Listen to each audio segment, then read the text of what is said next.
Listo. Bueno, buenas tardes a todos. Muchas gracias por atender la invitación al seminario IBIO del día de hoy. Sí, tenemos el honor de tener un invitado muy especial de nuestra área, el área de biomecánica. Es Rodrigo Argotti. Rodrigo lo conozco hace muchos años, fue compañero mío, de hecho, en la maestría, ya como 2010 aproximadamente. Es biomecánico del Centro de Ciencias del Deporte del Ministerio del Deporte, tiene muchísima experiencia entonces con deportistas de élite en nuestro país. Es profesor en la Universidad Nacional en la especialidad de Medicina del Deporte y aceptó nuestra invitación al día de hoy para presentarnos un tema bastante interesante que titula Mecanobiología aplicado al análisis de movimiento humano. Sí, además, pues Rodrigo nos trae para hacer una demostración en vivo, para hacer de la charla pues mucho más amena. Quien está conectado virtual, entonces la podremos pues presentar y que puedan visualizar un poco lo que Rodrigo quiere mostrarnos con este dispositivo. Ojalá lo puedan disfrutar de la mejor manera. Entonces, Rodrigo, muchas gracias por aceptar la invitación y bienvenido. Entonces, son todos tuyos.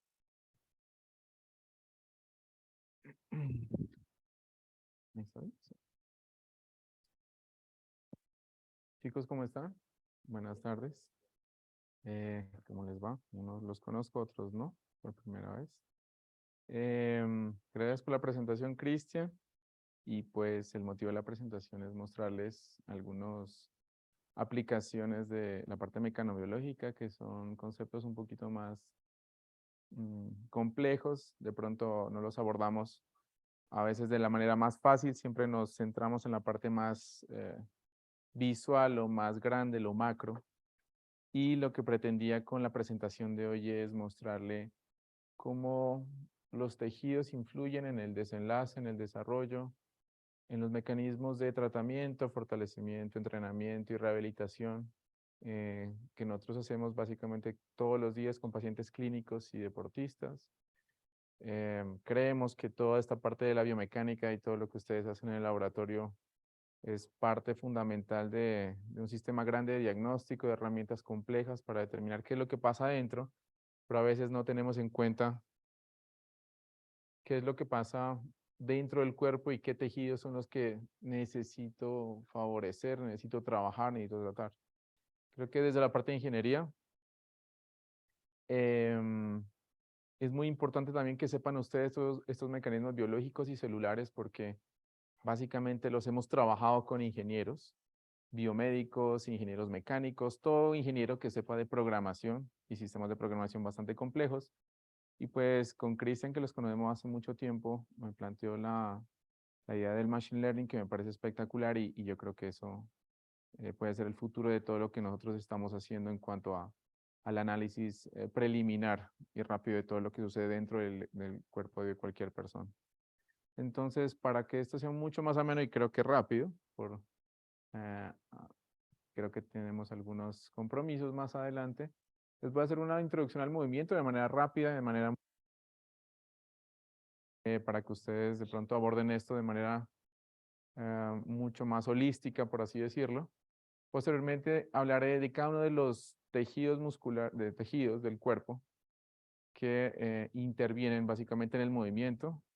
Creo que algunas diapositivas las pasaré muy rápido debido a que pues tenemos muy poco tiempo, pero me interesa mostrarles a ustedes todos los procesos mecanobiológicos que interactúan y la parte de mecanotransducción y mecanosensing, que es importante para decirle al sistema nervioso periférico y al sistema nervioso central qué es lo que está pasando y cómo nosotros podemos tratar ese tipo de información. Para concluir, que todo esto tenga sentido, hablaré un poco de las cadenas musculares, que yo creo que ustedes más o menos las han visto por ahí. Esas cadenas musculares implican que todo esto molecular voy a binarlo de manera mucho más grande, generalizada, y esto obviamente representado en un movimiento, que es lo que usted hace todos los días. Y a lo último, hablamos con Cristian y me dijo que sería muy chévere que trajera un nuevo equipo que nos enviaron desde Australia, se llama el HumanTrack, para hacer análisis 3D.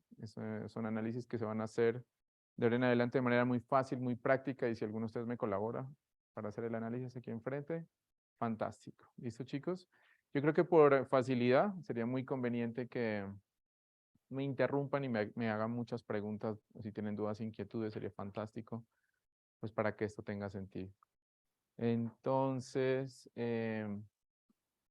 bueno, como ustedes saben, nosotros utilizamos muchísimo el análisis de movimiento para determinar el gesto deportivo, para determinar exactamente qué es lo que pasa dentro del deportista y exactamente las cadenas musculares que están abordando cada una de las fases del movimiento y la complejidad de estas para que nosotros podamos distinguir, evaluar y determinar cuáles son esas alteraciones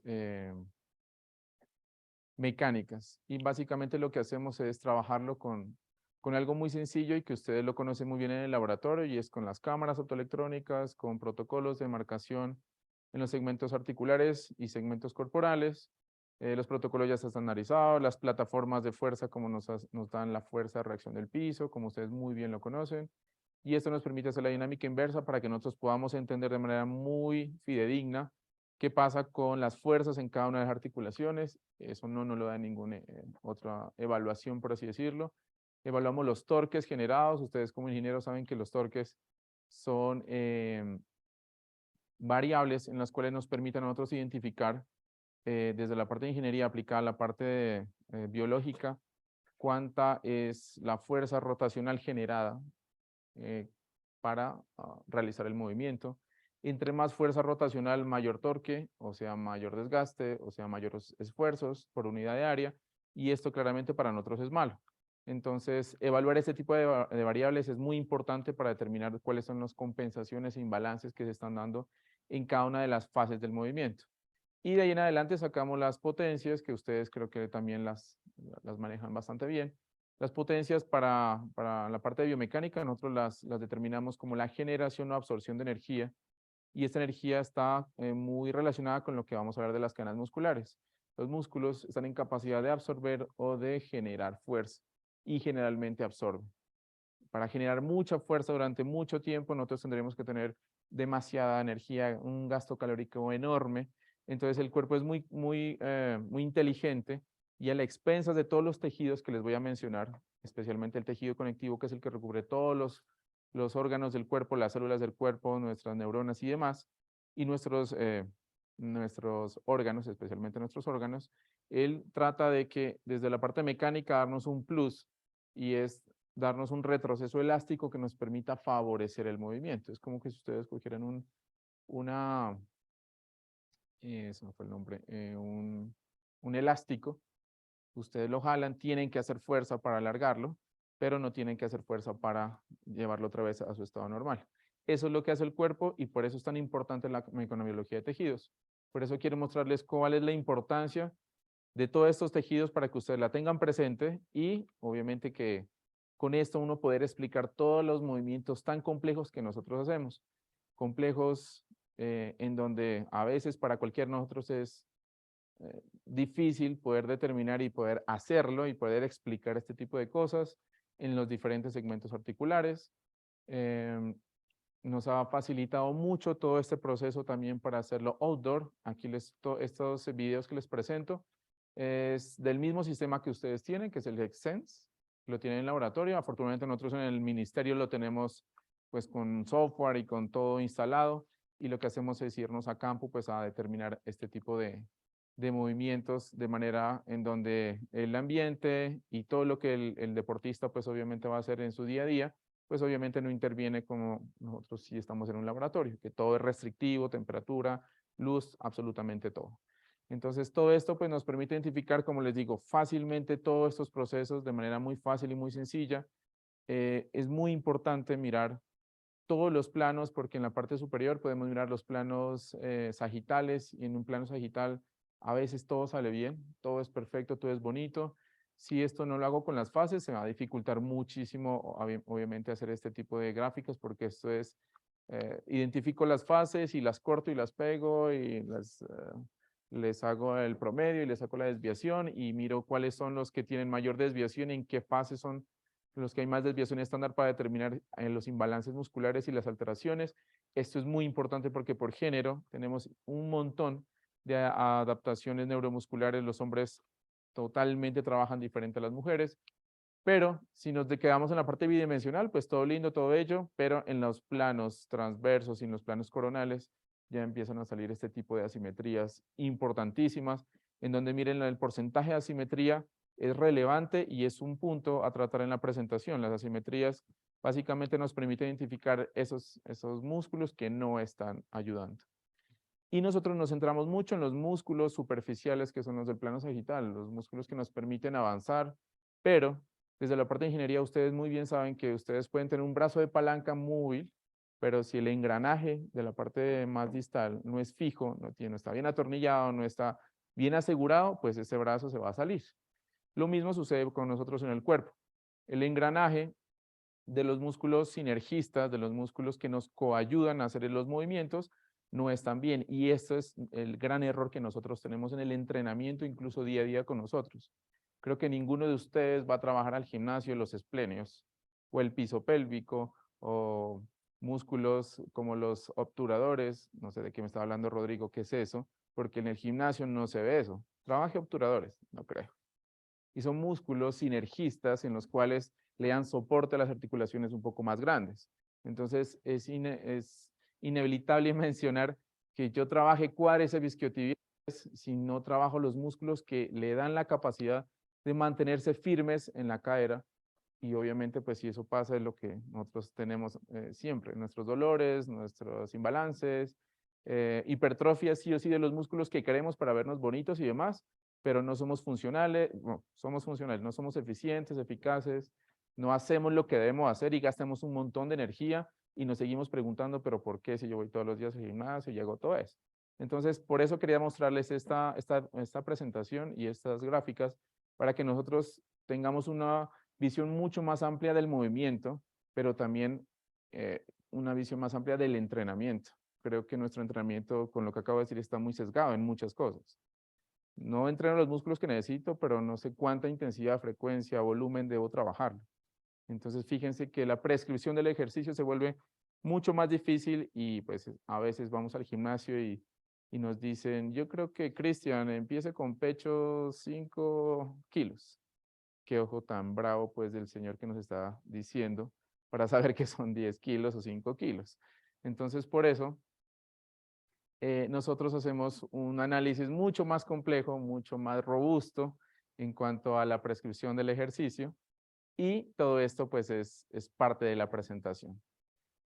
Dado lo anterior que acabo de mencionar, voy a hablar de cada uno de los tejidos rápidamente de manera muy superficial por tiempo, pero ustedes me van a ir preguntando lo que necesiten.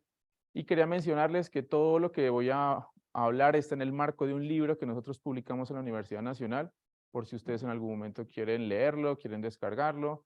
No sé si está completo, pero está en las librerías, en la Biblioteca de la Nacional y en el Luis Ángel. Es un libro en donde nosotros trabajamos todos los tejidos del cuerpo y después de hacer una descripción fisiológica, anatómica y demás, hacemos el análisis matemático de cada uno de los modelos. Entonces, sería muy bueno para ustedes si a alguien le gusta el músculo, si el ligamento, si el hueso. Aquí están ya los modelos hechos para que ustedes miren cómo se hicieron, qué modelos matemáticos se abordaron y si ustedes quieren replicarlo, pues fantástico para nosotros. Voy a empezar por el hueso rápidamente. En el hueso hay algo que nosotros trabajamos mucho y en ingeniería hemos visto mucho con la experiencia que tuve en la maestría, y es que la mayoría de nuestros modelos son isotrópicos, la mayoría. Y llegar a modelos anisotrópicos es muy complejo por la cantidad de variables, como ustedes saben, de hacerlo, pero para nosotros los chicos de la salud es como pero hágalo, ingeniero, usted sabe. ¿Por qué no lo hace? Entonces, a veces nos cuesta mucho y en la parte médica le cuesta mucho entender que los modelos matemáticos son bastante complejos cuando llegamos a estos modelos anisotrópicos, y esto es en realidad lo que nos va a determinar qué es lo que pasa y cómo nosotros podemos describir que una persona se pare mal, camine mal, pise mal, y obviamente con esos modelos anisotrópicos determinar hacia dónde va la fuerza, la carga y la simetría. Como ustedes muy bien saben, las diferentes cargas van a modificar totalmente nuestra transferencia de carga y energía al cuerpo, especialmente en las lesiones óseas. Pongo al músculo y pongo todas estas gráficas solo para que ustedes tengan en cuenta que cada vez que ustedes hacen ejercicio hay unas microfracturas en las cuales el cuerpo se está remodelando constantemente. Llegamos a un punto de nuestra vida en que ya el hueso dice ya no más, por eso la menopausia y todas estas cosas de la osteoporosis temprana, y en las mujeres obviamente a los 40 años y demás, y esto nosotros tenemos que mantenerlo. Y también tenemos obviamente que determinar que por cada ejercicio pues yo estoy haciendo un tipo de cargas específicas, y a veces como hay cargas muy complejas como son las torsionales y demás, a veces no lo tenemos presente y empezamos por ese tipo de cargas en un ejercicio sencillo y fácil como es correr. Entonces, a veces no nos conviene correr por ese tipo de cosas, porque la parte de mecánica de los tejidos que estamos nosotros analizando, en este caso el hueso, pues no tiene las suficientes características, y obviamente queremos que todo está en la región elástica para que, como les dije anteriormente, todo vuelva al inicio y que tenga y mantenga sus propiedades mecánicas iniciales, pero generalmente nosotros, como trabajamos mal el ejercicio, llegamos a una región plástica en donde en esa región ya perdemos todas las capacidades y empezamos a deteriorar nuestro tejido, y obviamente si lo seguimos haciendo, pues llegamos a un caso de falla o fractura. Obviamente estas fallas son generalmente por cargas externas, por choques y demás, pero básicamente cuando nosotros tenemos un componente interno, esto es lo que nosotros nos pasa. Y aquí un ejemplo muy grande, la pisada, las plantillas, todo lo que tiene que ver con el pie, pues obviamente nos da todo el direccionamiento de la carga hacia la parte superior.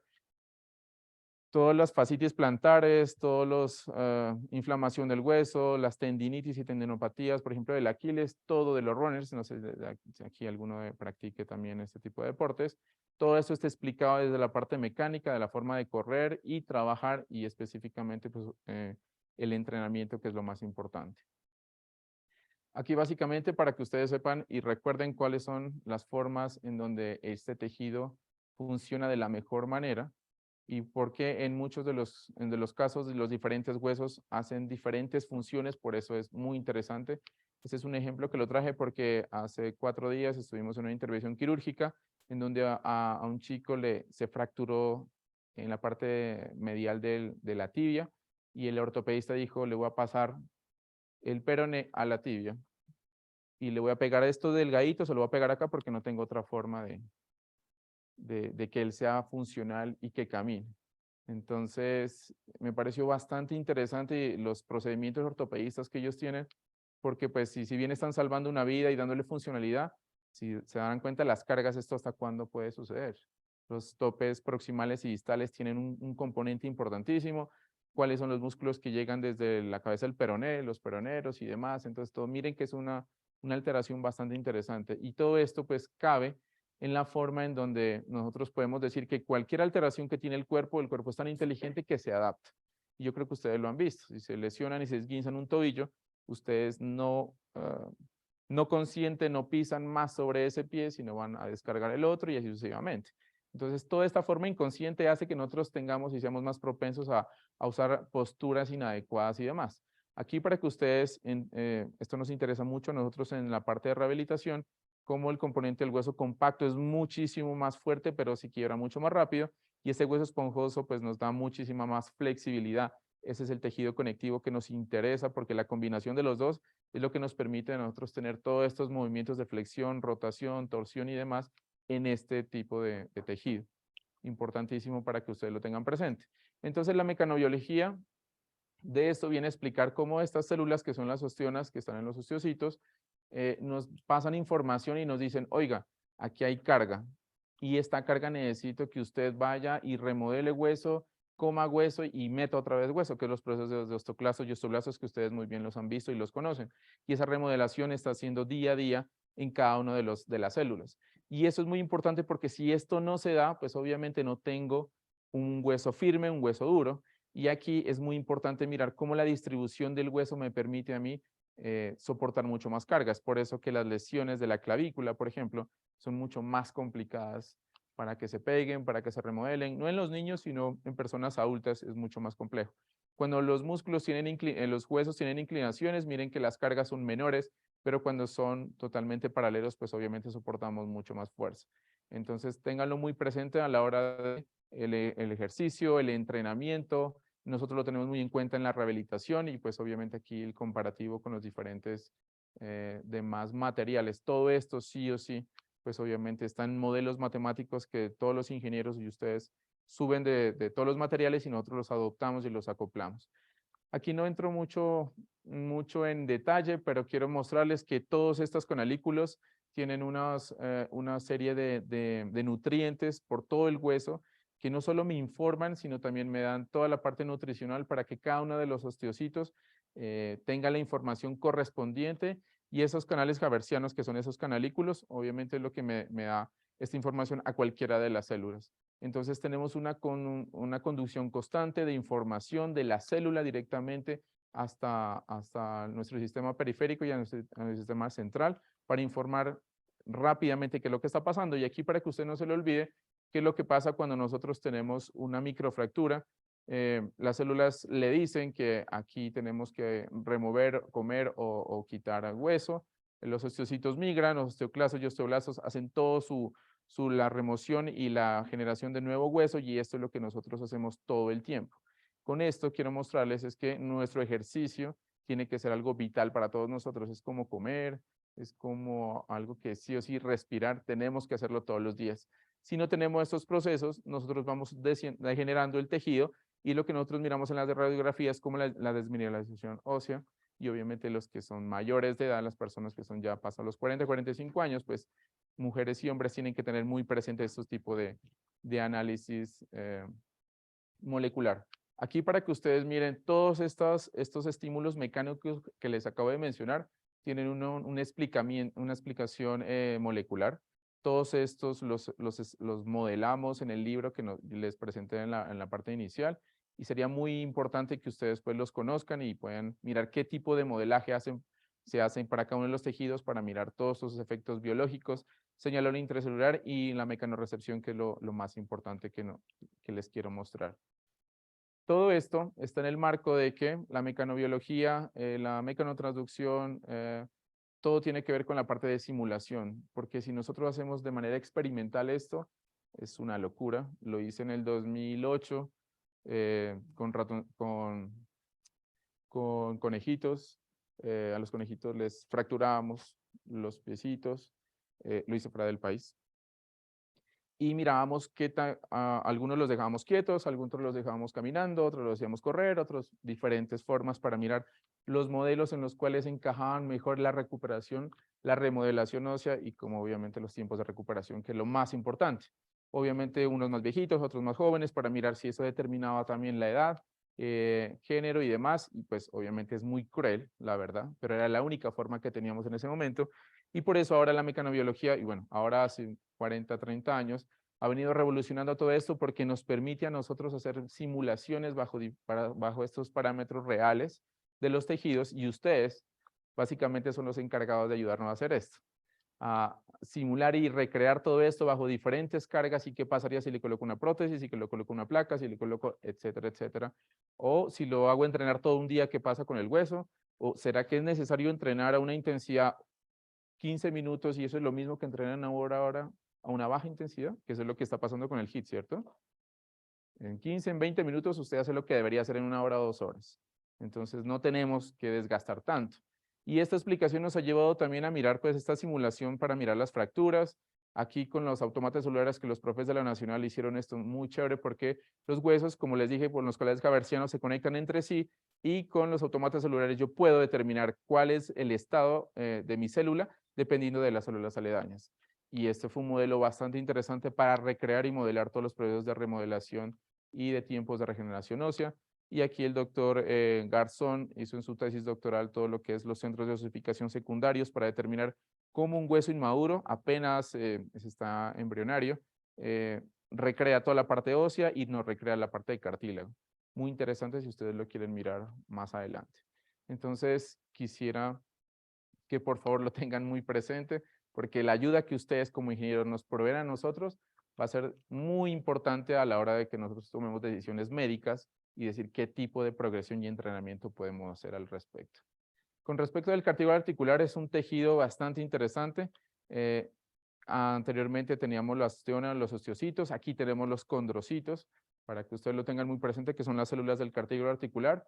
Todas en este tejido tenemos unas propiedades mecánicas bastante interesantes porque la compresión va a ser importantísima y tiene una distribución bastante interesante porque estos condrocitos desde la parte ósea se orientan muy pegaditos y poco a poco se van dispersando, y esto le da una propiedad en donde yo puedo tener muchísimas cargas compresivas, y lo que hace el cartílago es disipar la energía de los tejidos aledaños, y como esa energía y esa fuerza es tan grande, esto la absorbe también en la parte más proximal, un poco más pegadito a los condrocitos para que tengan mucha más resistencia a la carga, y en el centro de la articulación, pues mucho más dispersos para que la energía pueda obviamente fluir a los demás tejidos.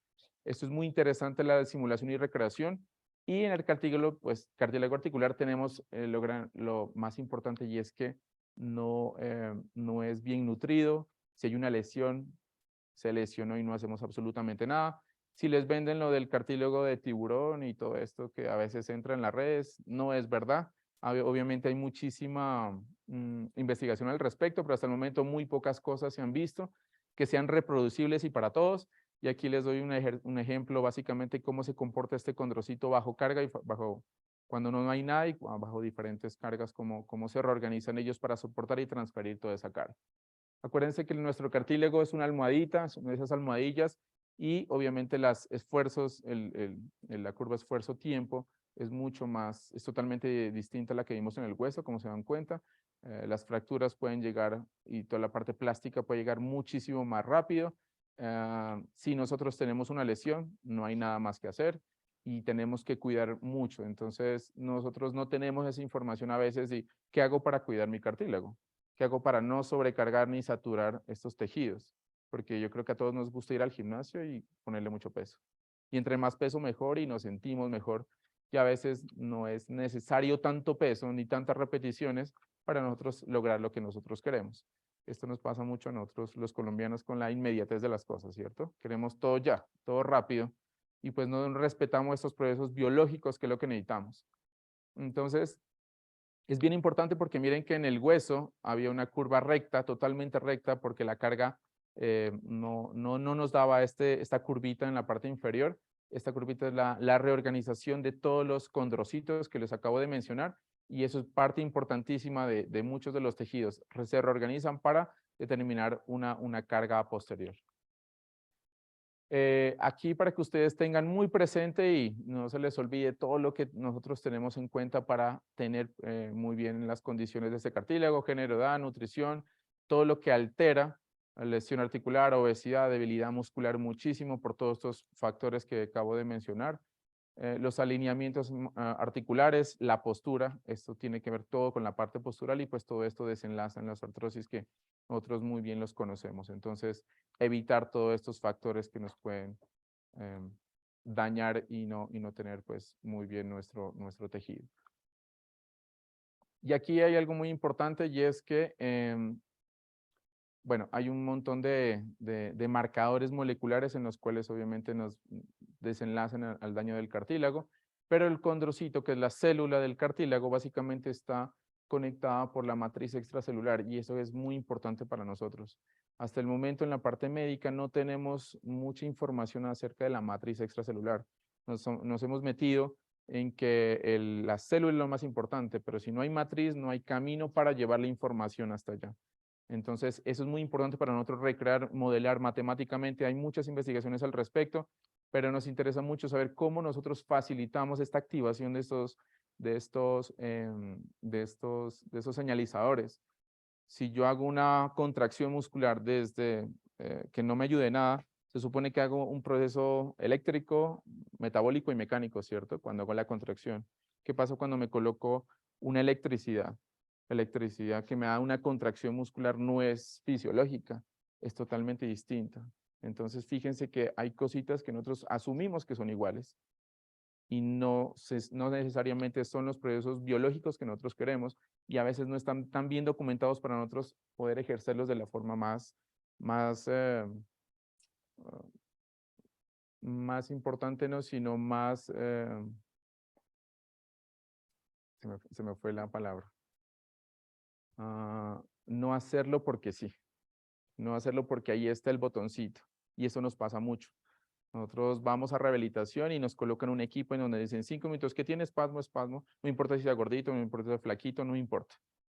Entonces no tenemos en cuenta las características del paciente, sino colocamos equipos que ya están sí o sí condicionados a que esto trata eso. Pero pues si obviamente tengo muchísima grasa, no va a llegar porque la intensidad, la frecuencia, la onda de la curva no es igual. Entonces miren todo ese tipo de cosas que a veces en rehabilitación fallamos mucho, por eso estas presentaciones se las doy mucho a los chicos de fisio, para que ellos por favor traten de utilizar sus equipos y ellos mismos tengan toda la capacidad de cambiar todas las variables que más puedan y que no sea el equipo bonito, muy costoso, en donde usted solo coloque play y se acabó todo. Entonces, eso es bastante interesante para que ustedes también lo tengan presente a la hora, si no sé si, me imagino que es de ingeniería, la del desarrollo, diseño de software y equipos médicos es muy importante. Entonces, para nosotros igual.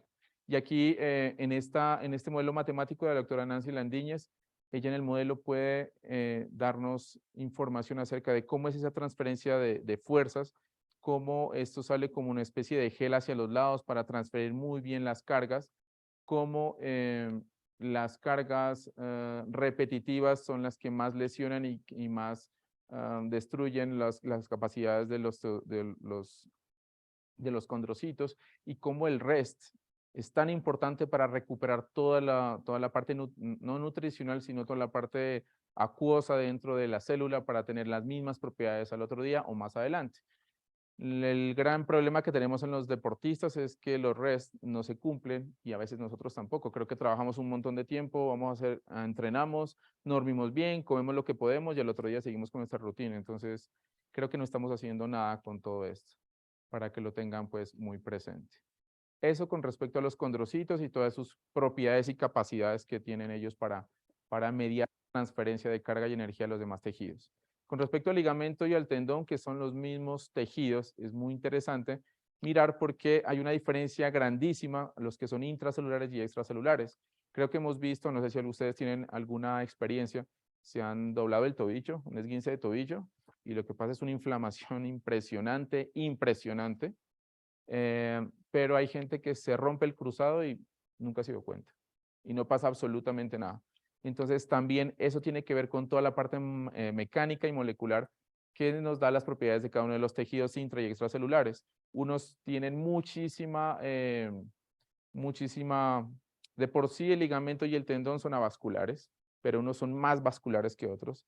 No tienen muchos nervios, por eso cuando nos rompemos a veces ni lo sentimos con el cruzado, pero cuando tenemos un esguince es que se rompe todo lo de lo demás. Entonces, pues a veces es complejo. Pero me van a decir, sí, pero en el cruzado anterior yo también he visto que se inflama. Pero es que uno se rompe el cruzado solito a veces es muy difícil. Se va con tejidos aledaños, se va con todo lo que está alrededor, porque generalmente el mecanismo de lesión de un cruzado anterior es la desaceleración instantánea más la rotación. Entonces, fíjense que ahí pues, se van un montón de cosas. Y aquí les doy algunos tips para que ustedes tengan qué tanto los extra y los intracelulares presentan. Parte celular, la parte vascular y la parte nerviosa, mucho más alta en la extracelular, muchísimo más baja en los intracelulares. Esto tiene que ver mucho con los procedimientos quirúrgicos, porque el ortopedista es muy bueno para hacer cirugías, pero en la rehabilitación totalmente se le olvida. Entonces, si yo quito todo esto de mi ligamento cruzado anterior y le pongo uno nuevo, él ya no tiene células ni vascular ni la parte nerviosa. Eso quiere decir que no tengo propiocepción en un reemplazo del ligamento cruzado anterior. Entonces, ¿quién me avisa desde el tejido a mi cerebro que yo estoy frenando y rotando? Absolutamente nadie. Entonces, a expensas de quién tengo que hacer eso, de los tejidos aledaños. Cuádriceps, isquiotibiales, ligamentos colateral interno, colateral externo, para activar y entrenar muy bien la parte proprioceptiva, porque esto ya no lo tengo. Estamos haciendo ahorita una investigación con el doctor Ortiz en la Universidad Nacional, en donde en un doble ciego él está haciendo los cruzados anteriores y él está dejando la recidiva, que es parte del ligamento que se rompió, como lo dice el modelo europeo, y hay otros que lo quita totalmente, como es el modelo estadounidense, para mirar cuál es la diferencia entre los dos, si sí tiene algo que ver o definitivamente esa recidivia no está haciendo absolutamente nada para pegarse al nuevo ligamento y demás. Hay mucha controversia en los reviews y en las revisiones sistemáticas, dicen que no hay diferencia hasta el momento, pero pues queremos hacer a nosotros también desde nuestra población colombiana, les estamos haciendo se rompe, le hacemos las mediciones, le hacemos post-mes, 3 meses y 6 meses para mirar cuál es la evolución. Obviamente por edad, obviamente por género, muchas variables que intervienen acá, pero tratamos de hacer algo mucho más asociado pues a nuestra población colombiana. Como se dan cuenta, Bogotá tiene un somatotipo totalmente distinto a los de la costa, a los del sur del país, absolutamente todos. Entonces no podemos generalizar eso, así que se nos vuelve más complejo en nuestro medio.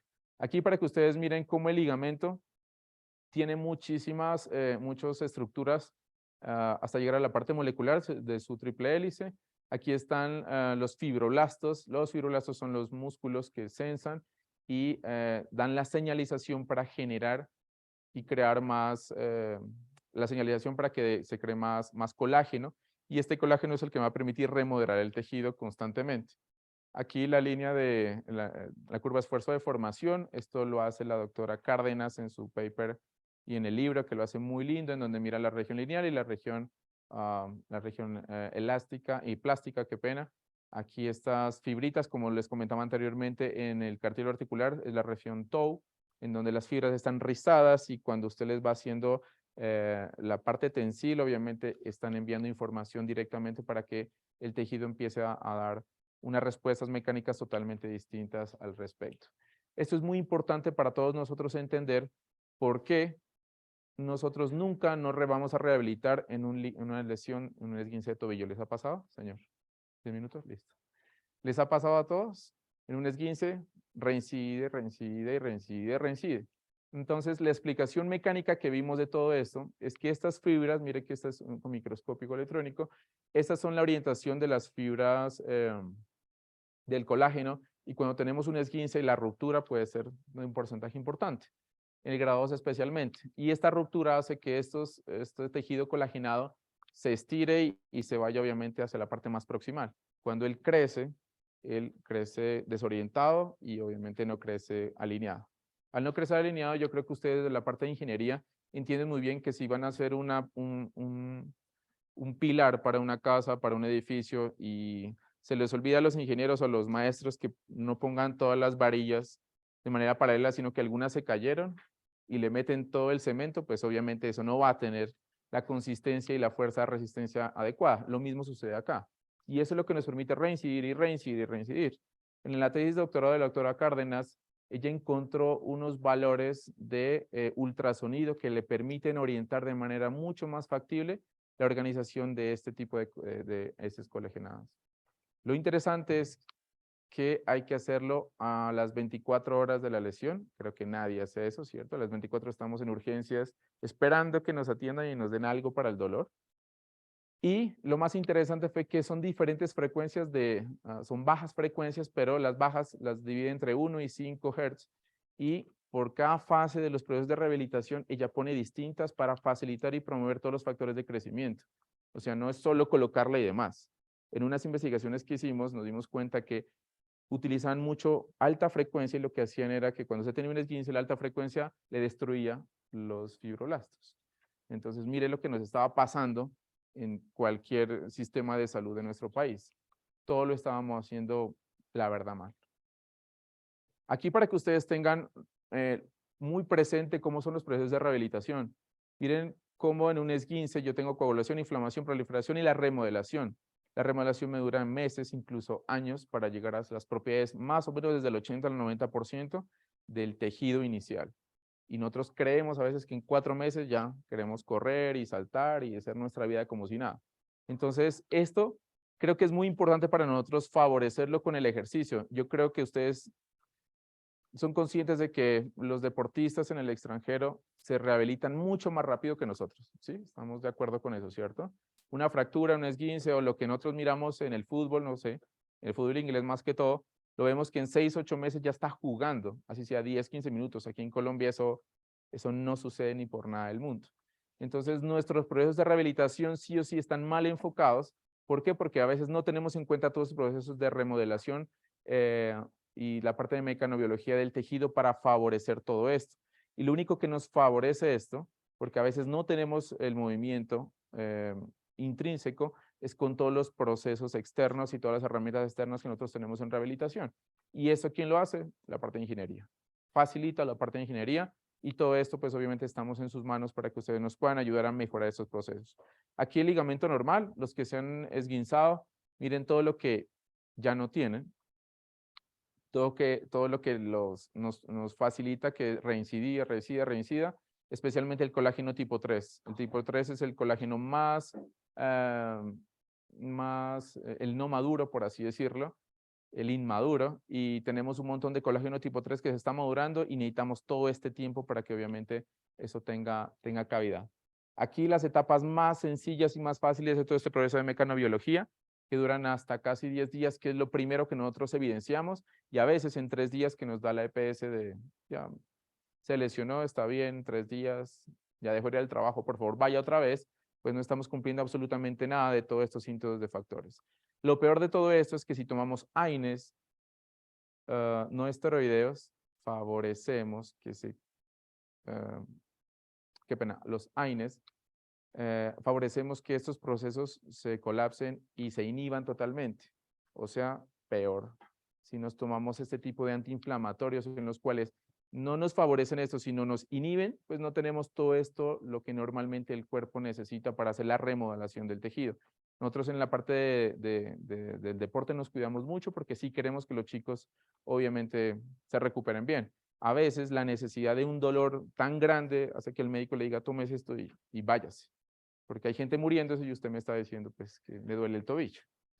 Pero pues obviamente hay un riesgo bastante interesante en donde estamos dejando todas las capacidades de su tejido. Y voy a hacerlo mucho más rápido. En el músculo, que era lo más importante que quería mostrarles, para explicar toda esta parte del tejido colagenado y el tejido de las cadenas musculares y todo esto del retroceso elástico que les mostré, básicamente, para adelantarme, lo que el retroceso elástico hace es a expensas de estos, no de la miosina y la actina que nosotros estamos acostumbrados a leer en los libros que nos da el acortamiento y los puentes cruceados y demás. Lo que pasa es que cuando usted hace un movimiento excéntrico, jamás aplica el modelo de acortamiento. Sí, sí o sí. Cuando usted hace una sentadilla, el cuádriceps se le hipertrofia más, ¿cierto? Por eso hacemos sentadillas. Pero usted no está cortando el músculo, ¿o sí?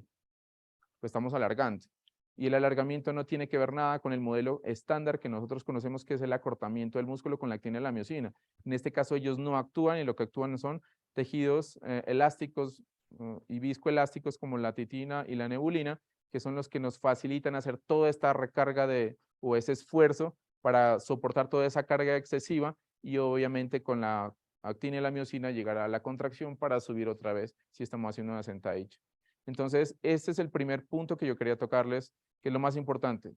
Lo que nos hipertrofia el músculo, lo que menos gasta energía, no es en el modelo estándar que no conocemos, es el modelo de la titina y la miosina y son tejidos conectivos que si nosotros lo vemos en el microscopio, es el mismo tejido que recubre la membrana, es el mismo tejido que tiene el endomisio, perimisio y endomisio y es el mismo tejido que nos compone el tendón.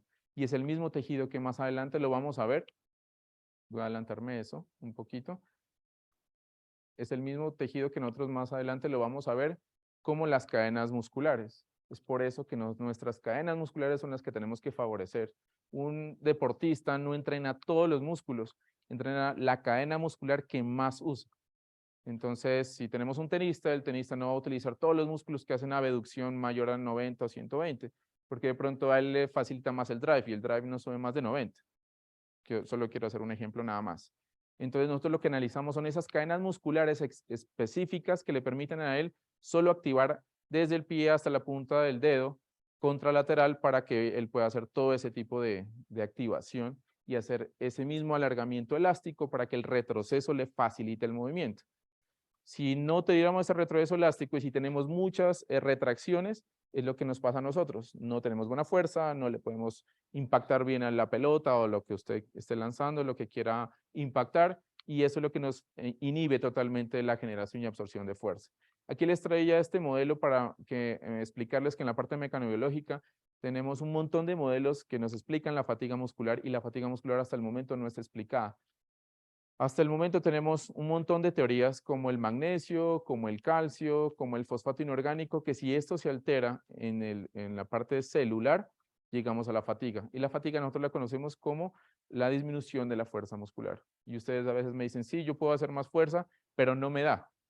Pero hay tantos modelos y tantos condiciones moleculares que me permiten llegar a condiciones de fatiga que obviamente pues todo esto se vuelve en una hipótesis grandísima y todavía no está nada dicho, pero estos modelos son los que nosotros, y esperemos que ustedes nos ayuden, nos permiten identificar cómo son esos modelos de fatiga, nos pueden favorecer y qué podemos hacer desde la parte nutricional o estímulo eléctrico, no sé, algo que se me ocurre para favorecer esta inhibición de la fatiga.